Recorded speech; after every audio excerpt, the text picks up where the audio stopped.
Welcome back. Welcome back. Day 5 of 30. Let me take the glasses off. Man, day 5. Today's Tuesday.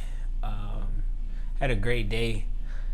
No struggles, no temptations in terms of food and getting tempted by food that comes from animals or animal byproducts. So that was good. I'm still eating the jambalaya that I talked about in the last video, which is fire. It's so good, it's spicy. And it's like half a pot left. We cooked it in a rice cooker, so it was about this much.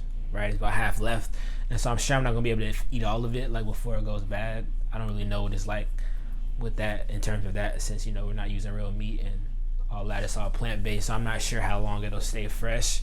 But I do plan on eating it tomorrow for lunch, and then we'll see how it goes from there. But I'm still feeling good, man. I had a lot of fruit for breakfast this morning. I had hummus and pretzels for lunch, and I have these plant-based mint cookies that I got from Kroger that are fire. And so feeling good, man. Feeling good. Still doing the smoothies and the plant-based protein. Feel really good. I worked out a little bit today. So I'm feeling lit, man. I'm feeling lit. And so let's get into some personal things. I wasn't even about to do it, but like I said, this is just raw, transparent. So today I had my first therapy session with this new therapist. Right, so just some little context. My girlfriend, she's like a huge proponent, a huge advocate for self-care and therapy. Like she's been going for the past couple of years, and so she didn't always, but recently she's been encouraging me to go. But I've always been against it. I had this belief that therapy wouldn't help me. Because the way I saw therapy, I saw it as a way of like the person who's ever doing it going back into their past and reliving that, right? And that just brings up a lot of bad energy, and I didn't want to do that because I feel like that's a negative thing to go back and look at your past, especially the negative things in your past, right? Not even the positive things. Like you're going back to the negative, which I didn't really want to do. I didn't see the positivity in that, right? And so I was always against it, but we had like a real deep conversation a couple months ago, and I was like, okay, I'm gonna try it out. And so I tried it out. The first 2 times I was with this one lady, and she was cool. I mean, her energy was all right. She didn't really seem too interested, to be honest. But after her first session, I found out that she was leaving the job or whatever. And so we had one more session, and basically I asked for advice, like what should I how can I really vet out a therapist, right? Because I'm interviewing a therapist, because I don't have to go to a certain therapist. It's thousands, millions, right? And so I was asking her, how do I find the right one for me? What does that look like for me in my situation?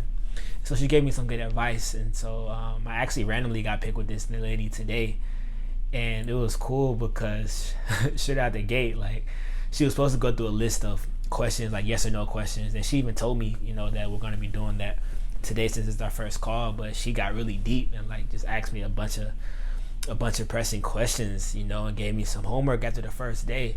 And funny enough, that homework is to go back into my past to some traumatic things and relive what I was experiencing, what was my mindset, how did I feel, think about my goals and how my past experiences affect my goals.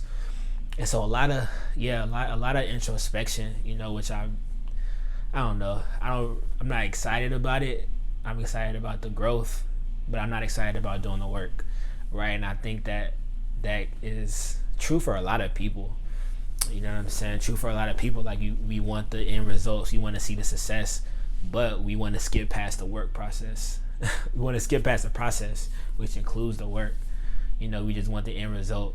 We want that instant gratification, right? When the true wins are in that long process, that delayed gratification, right? We're not about to get it now, but if we just take the baby steps, we'll get there. Like Will Smith was talking about, he said a famous quote from him is when he was younger, he was talking about how him and his little brother, their dad their dad like forced them to build a house, and the dad was like, "You're not going to try to build the house in one day. You just have to start laying brick by brick, but just make sure that you lay that brick as perfectly as you can, and soon enough you'll have a wall." It was a wall, not a house, but soon enough you'll have a wall, right? And so, I mean, that's kind of approach that I'm taking in this therapy, and also the approach that I'm taking in my career and in my business and all of that. It's like, how can I take baby steps and make sure that this step is as perfect as possible for me, right? Because perfection looks different for different people depending on who you are, because we are like all uniquely made, made and designed like by God, if that's how you believe. And so it's important to just know like what perfection looks like for you, and it's really just doing your best, and as you grow, as you mature, as you evolve, like that perfection is gonna grow with you. It's gonna start looking better and better and better. And I'm a true testament to that. Just as I'm growing and as I'm learning things, my steps are better. When it comes back to therapy, right? Like before, thinking about how I would just deal with negative thoughts about my past, like I would self-medicate, right? I would want to smoke or want to drink. But it's like now that I'm evolving and learning more about myself and all of that, like I'm like, okay, the next right step, perfect step for me is going to a therapist, going to someone who's been doing this since the 80s, like the lady that I'm with is doing. And she's a black lady and she's mad cool. And one thing she asked me, she was like, "Are you woke?" And I was like, "Am I woke? I think I'm woke." I was like, I'll consider myself an intelligent black man. And she said, "Well, I mean, there's a difference between intelligent and woke." And she was like, "Look it up in the dictionary." Let me see if my other phone is on. It's not. But she was like, "Look it up in the dictionary what woke means." And so I looked it up, and it was like, basically like aware of systemic injustices when it comes to cultural indifferences or something like that. But basically to me it just meant like why hold on, my phone is my second phone is back on, but I got the dictionary app, it has to install. But to me it was just like the definition was like knowing about the misfortunes and the oppression of black people. And I'm sorry, I'm looking for this dictionary app. I'm trying to download it so I can give you the actual definitions. Like I said, this is raw and I'm not really planning this out. I'm just coming on and just talking real rap. And so so I was like, I guess I'm not, like I'm learning, I'm reading Powernomics, and she was surprised to hear that. Like I'm reading Powernomics, and she gave me some other books to read, and I'll also share that in the description. I think she gave me 3 different books. I know one of them was The Art of War by Sun Tzu, which I knew a little bit about, but she gave me 2 more, and she told me to read about the Afrocentric perspective, which I'm interested in learning about. And look, my dictionary app is working, so let me give you the Webster's version of woke, which is, there it is, actively aware of systemic injustices and prejudices, especially those related to civil and human rights, aware of the facts, true situation, which is real. It's so real. And so so long story short, I feel really good about this new therapist, because she's just so real. Like she reminds me of a family member, which just adds a level of comfort, and so I'm excited for the growth. I'm excited to just learn, what healing looks like from a I guess it's a scientific perspective, because she has a PhD, in doing this type of work, right? And so it'll be interesting, man.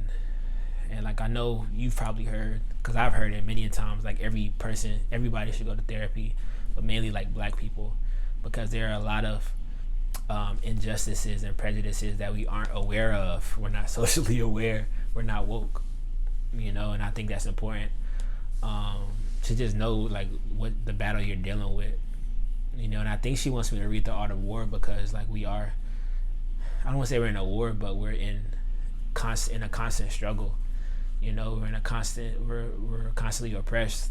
Like even in the Powernomics book, just over there, I'm not gonna get it, but Powernomics by Dr. Claud Anderson, he talks about how like black people are the permanent minority, and we like is the I guess the foundation of America was built on the fact that black people are the permanent minority. Sorry about that. So I think it's important for black people to understand that and what that means and just how we're able to combat that. You know, because like I feel like we were placed at the bottom like that because you know the white people back then, they knew our strength and they knew our potential, right? And so they were like this is funny to talk about, but they were like, let's go ahead and just write this out that they're less than, so that generations ahead they'll see that and treat them like this, so that they'll think that they're, you know, less than, when really like we're kings and queens. You know, we're so much powerful than so much more powerful than we think. So yeah, man, I just think it's important to really just think about that. Think about therapy. Think about self-awareness. Think about self-care. You know, and it's funny how all this ties in, right? Like this vegan challenge, therapy, being woke. It's like all of that is self-care, and it's self-awareness, it's self-evaluation, it's